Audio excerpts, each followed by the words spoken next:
Imagine not being able to read the paper because your hands were shaking. Imagine not being able to read newsprint as your world faded to black. The National Federation of the Blind, Newsline, Indiana.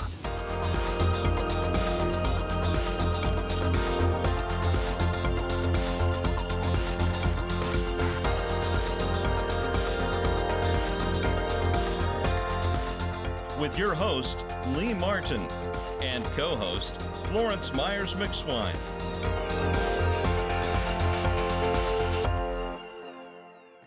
We want to welcome you to the National Federation of the Blind Newsline show, and we want to thank you once again for joining us. It is a very cold November day, wouldn't you say, Florence? It is. So Definitely. I tell you, you can read about it in the NFB Newsline weather alerts and things of that nature, because it is truly a cold day today. But we're here with the National Federation of the Blind Newsline program, and we're going to have a great show today. And we want you to pay attention because it's a very unique show, and a young lady that's with us today, and I'm sure that you'll enjoy each and every moment of this show. Florence, let's talk a little bit about what's been going on with the National Federation of the Blind Newsline service. A lot of our people may not know about the Newsline service. You want to tell us a little bit about the service? Well, a little bit about that service. It is a free audio information service for the blind and visually impaired.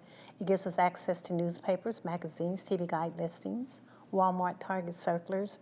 It gives us information such as you mentioned, weather information, weather alerts and things like that. So it is a great tool to have, Lee. Yeah, I tell you, it's been such a great tool that a lot of younger people are inquiring about the job search features that we have. We have 2 search engines for the job search feature, and it has over 200,000 jobs that individuals can just put in a profile and search out for a job anywhere in the country with zip codes. So we just want to tell you, pay attention to our commercials and pay attention to our show and our guests today, and we know that you'll enjoy the blessing that you're about to be bestowed upon you today. So stay tuned. We'll be right back.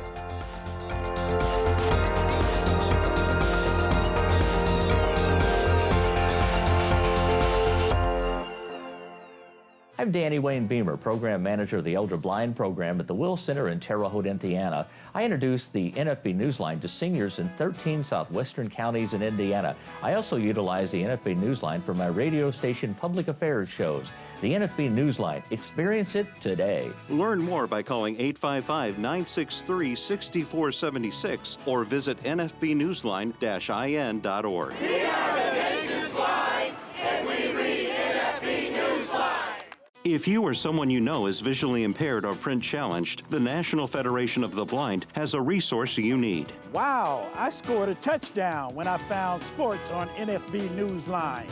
I enjoy reading TV guide listings on NFB Newsline. Learn more by calling 855-963-6476 or visit nfbnewsline-in.org. We are the nation's blind. We read NFB Newsline. It's free.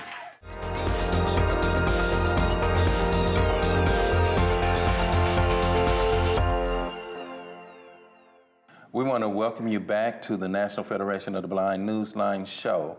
And we want to jump right into this show because it is very important.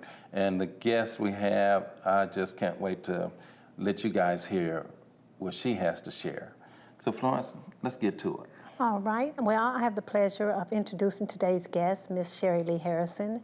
And her topic today is striving to be a blind entrepreneur. And Sherry, welcome to our show.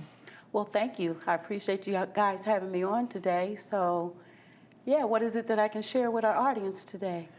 Well, you know you have such an abundance of things to share. And Florence, let's go ahead with that. Well, Sherry, I'd like to start off with, tell us a little bit about Miss Sherry Lee Harrison. Well, Sherry became Sherry Lee Harrison about a year or so ago, married to a brilliant man named Philip Harrison. He and I are a couple that myself, I'm totally blind, and Philip is partially blind, but we enjoy ourselves. We navigate our home life in a unique way. We do a lot of verbal talking so that one or the other can identify where the other person is in a room. My blindness happened in 2006 due to a disease called sarcoidosis. That disease blinded me. It killed my optic nerves. I was blessed in that that disease generally attacks the inner organs like the lungs, and the length of time that it took me to lose my sight, generally a person loses their life. So I thank God I was said that I got the lesser of the evil. So I'm striving to be an entrepreneur. The blindness has allowed more time on my hands, and I picked up the craft of crocheting. So that's what a lot of my time is spent doing.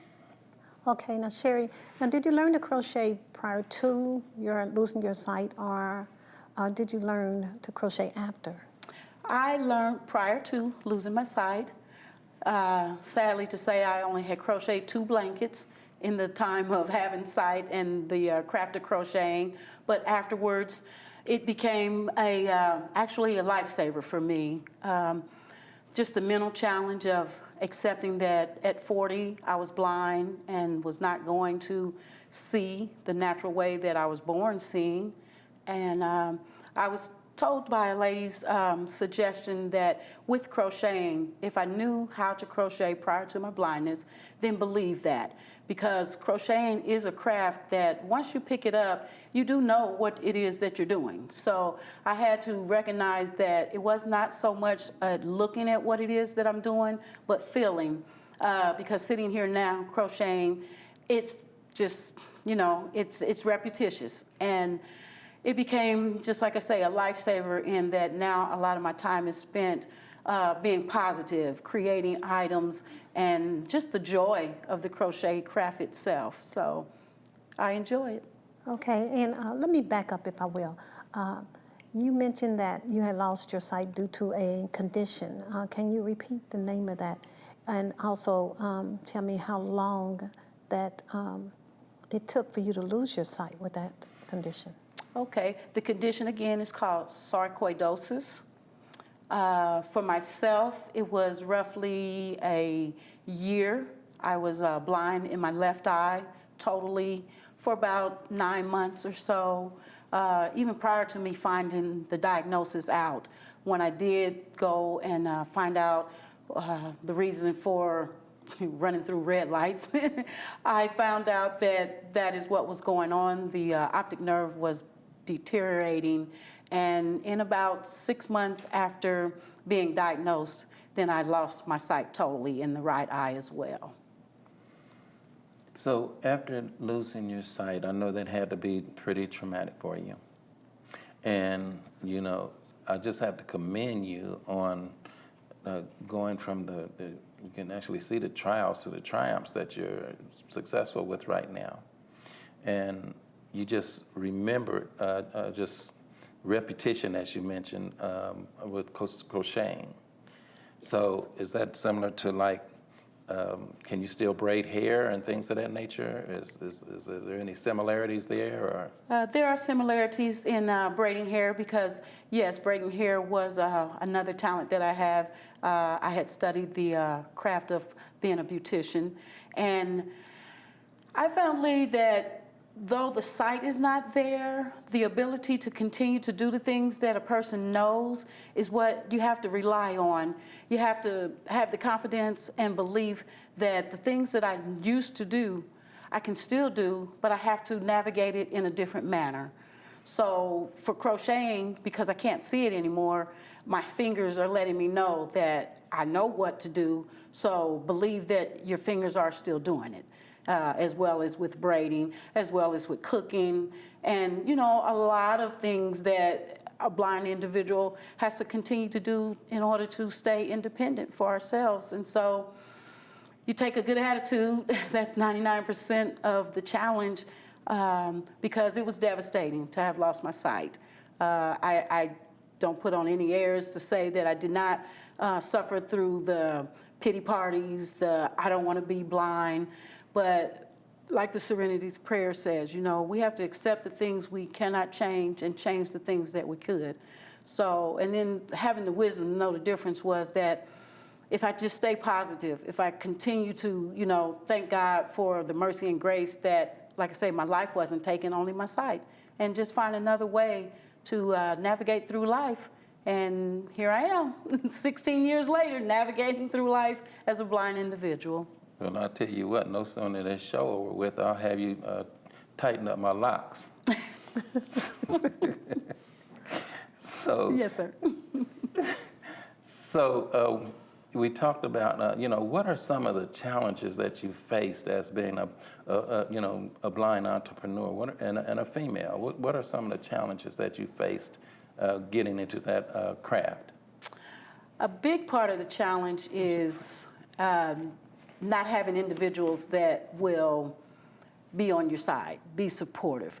By no means, don't get me wrong, I have support and my family and my husband, but the actual get into what it is that Sherry has to do, like a lot of the internet opportunities that are out there, that's a struggle for myself, and so I go at it in a different manner. I say, okay, well, go set up at events, take your wares and present them that way. A lot of folks say, well, you're not going to be able to do it if you don't get a website and if you don't get on the internet. I'd say, well, you do what it is that you can do, because if you limit yourself to saying what's not possible, then I would still be at square one. I've proven to myself that with just determination and perseverance, and having to necessarily, go through situations that are, that you struggle at, like I say, not having help a lot of times prevents being able to do certain things. But again, I say, well, that can't happen, but let's try it a different way. So the struggles in itself is just finding ways to make it work and not accepting no as the final answer. But where there's a will, there's a way, so make a way and make it happen. There you go. Sherry, when in your blindness did you envision being an entrepreneur? Well, somewhere between 2007 and 2014. Florence, what moved me forward with this crochet venture was a project that I'd done that I call Faith-Based Blanket Giveaway. I journeyed out to crochet 100 blankets and to give them away. I felt like the time that it would take to crochet 100 blankets would prove to myself whether this was going to be a craft that I would continue to do over the years. And so that journey, which was free attitude in the heart, that's what the faith initials stood for. And it took 7 years. But as I crocheted and met strangers, met family members and said, hey, happy birthday, here's a blanket. Hey, I done this because of how I was feeling today. I want to give this to you. And over the course of 7 years, all 100 blankets were given. I said to the Lord, this was my faith in believing that though I am blind now, there was a journey meant for me, and I believe it's crocheting. So my first 100 blankets were given with the joy and love and now the passion for crocheting. Wow, so we're going to take us a short pause and we're going to come back and show some of your wares and stuff. But you were right. You give and you shall receive, and you seem like you have been receiving abundantly. And we're going to take us a short pause and we're going to talk some more about this when we come back. Stay tuned.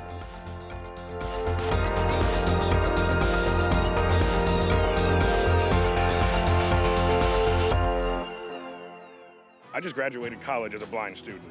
How can I independently find job listings? Thanks to the National Federation of the Blind, visually impaired Hoosiers can hear newspapers, circulars, and magazines from across the globe. It is a fantastic service. Learn more by calling 855-963-6476 or visit nfbnewsline-in.org. We are the nation's blind, and we read NFB Newsline.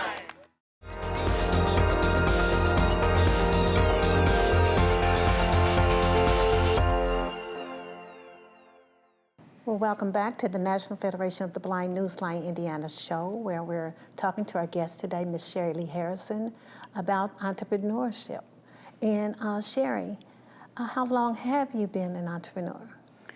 Well, yes, Florence. About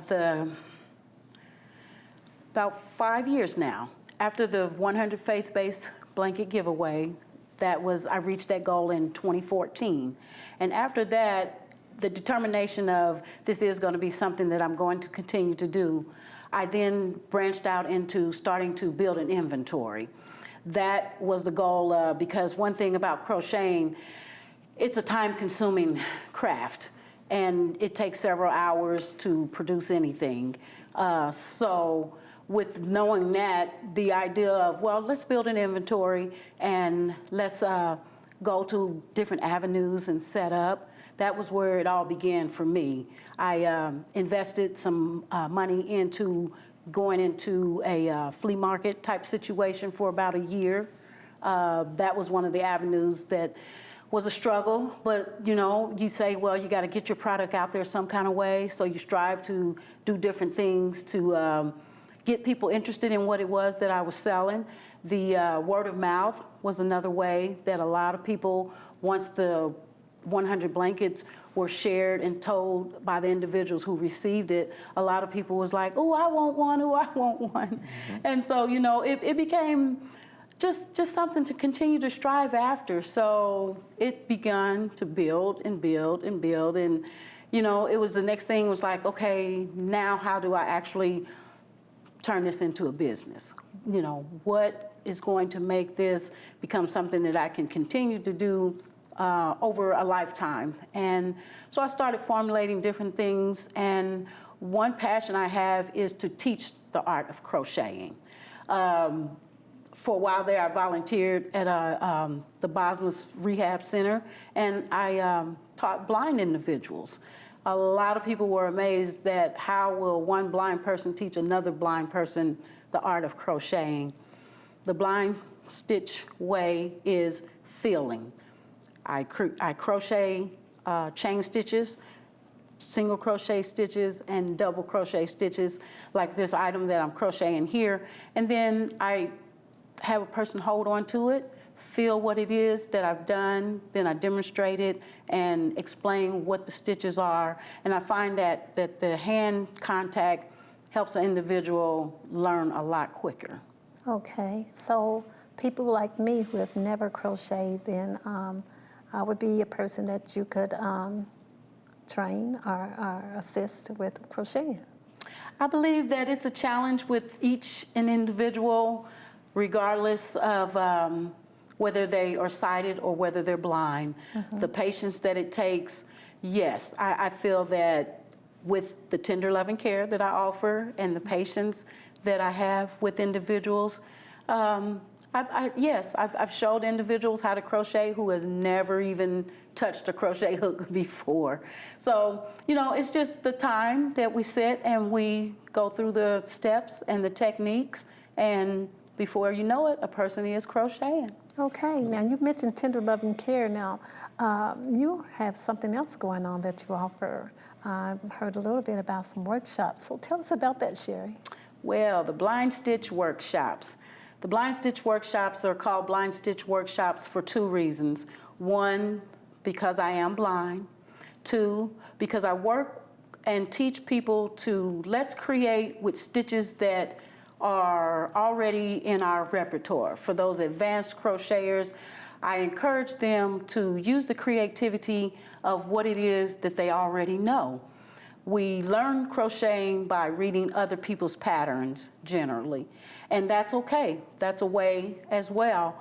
But if I can get individuals to use their imagination, create things themselves, the items that I'll show later on are items that they're my own original patterns. Whatever my mind creates and think of, you crochet it and it becomes your own. So I'm a firm believer in one-of-a-kind, unique patterns. Well, let's get into those items that you have here on the table. You want to explain to us what you have there, and just share us a little bit about those items that you've done? Okay, yes. I have a couple of things here. These items here are my can coasters. They are coasters that I created. It has a bottom to it, and then when you slide your can over in the sleeve, it prevents it from knocking over. I got tired of knocking over cans and bottled waters, and also the sleeve that comes up the can, it keeps your hands warm. I do not like touching a cold can or a cold bottled water with the moisture and everything, because I got to pick my crochet hook back up. So the cans go into the can coasters, and your hands are dry, your beverage is still cold, and yes, so that's one of the items that I've created. Also, I do a lot of my crocheting with beads. This is one it's not actually a blanket, this particular item. It's a tabletop cover. So the beautiful beads that are incorporated in the crocheting, it's a beautiful decorative design. And as you see, the top that I'm wearing, it's also designed with beads. I have red and gold beads in this Lee. And yes, it's a top that I just, again, figured, you know, we as individuals being blind, we like to look good as well. So I started out creating different things that I feel, I call this my holiday elegance. So those Like are a that. couple of different things there. Wow. So, is there the basic cost of like those items there? The basic cost on the can coasters, yes, those items, the tall cans for your 16-ounce cans, that's a $7 item. The small one is a $5 item. The bead items, they do get a little pricey because of the intricacies of putting all those beads into the design. That item there, yeah, it varies again, but they run anywhere between $95 to $100 and up. It just depends on what it is. The top that I have on, this one per se could go for like $95. When I crochet clothing, it is a 3-part session that a person would sit through for their fittings. And so again, a person has to be determined to be serious to go through getting something made for them, as with any other tailor type items. Okay, so is there a cost associated with the blind stitch workshops? The blind stitch workshops, they do have a cost that goes along with them. What it is this here is the blind stitch kit. So this kit was designed to give individuals the tools that are needed to get a beginner started, or to have an advanced person have all the tools that they need. The kit is a $30 cost, and then that allows you to then book 6 hours of lessons with me. I formulate them in like a 3-week course where you sign up for your 3 weeks and you come 2 hours each session until your 6 hours are used up.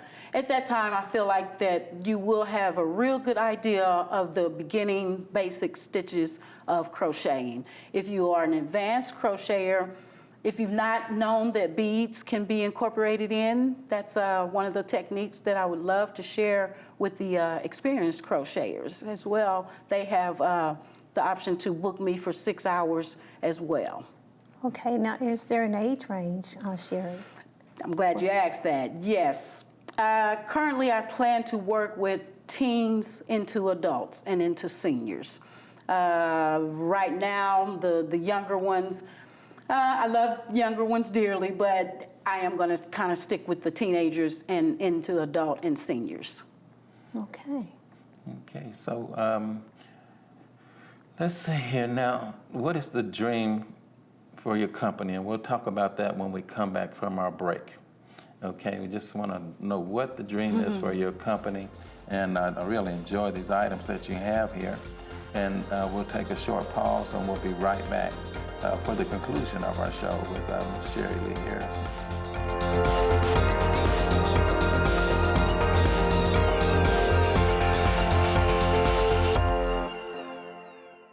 The National National Federation of the Blind knows that blindness is not the characteristic that defines you or your future.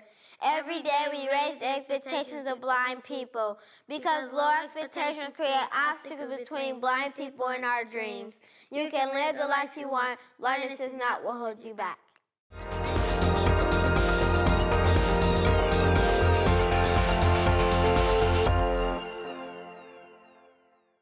We want to welcome you back for the conclusion of our show with Miss Sherry Lee Harrison and Crocheting. Lawrence, it's been a great show. It has. And I've learned so much, but you know, you still have this kit there, and we want to know what's in that kit. What's in the kit? Well, the tools that are in the kit is a skein of yarn. You get a crochet hook size K. You get a pair of scissors. You get a big eye hole needle. You get 2 safety pins, you get 25 beads, and you get 3 swatches that I've crocheted. It's a chain stitch swatch, it's a double crochet stitch swatch, and it's a single crochet stitch swatch. The Blind Stitch Way, again, firmly believes that if you can touch it and feel it, you can figure it out. So with those items that comes with the kit, again, the $30 cost allows you to book 6 hours, which roughly means 3 weeks of training. And yes, it's also that you can purchase the kit and get on YouTube and learn to crochet, you know. The kits are designed that individuals will take their idle time and find something that can interest them, that can hold their attention, and that in the end you can have a productive creation that you created yourself. So those make great Christmas gifts, wouldn't you say, Florence? They would, and that's my thought on it. How can I contact you, Sherry, if I'm interested in either purchasing your workshop as a gift for someone? Okay, well, I can be reached at either my telephone number, which is 317-503-7923, or I can be reached at my email address, which is sherrylee1981@outlook.com. That's SHERRYLEE 1981@outlook.com. The Outlook information is the better information to contact me at. Well, we just want to thank you once again for coming on to the show. And we got to wrap this on up. And, okay, well, before we wrap this up, thank you so very much. I want to hand you this beautiful blanket that I've crocheted. This is a 5-foot by 4-foot black blanket for you. And it has what I call my piggyback stitch. So you will find warmth and pleasure in wrapping up for the winter. All right now. Okay, so it matches my outfit. All right then. How about that? Well, thank you very much. And we just want to thank you once again and much success to you in your business endeavor. You're doing great things. Thank you for having me on. Once again, you demonstrate that you can live the life you want. Blindness is not what holds you back. So join us next week for our next show.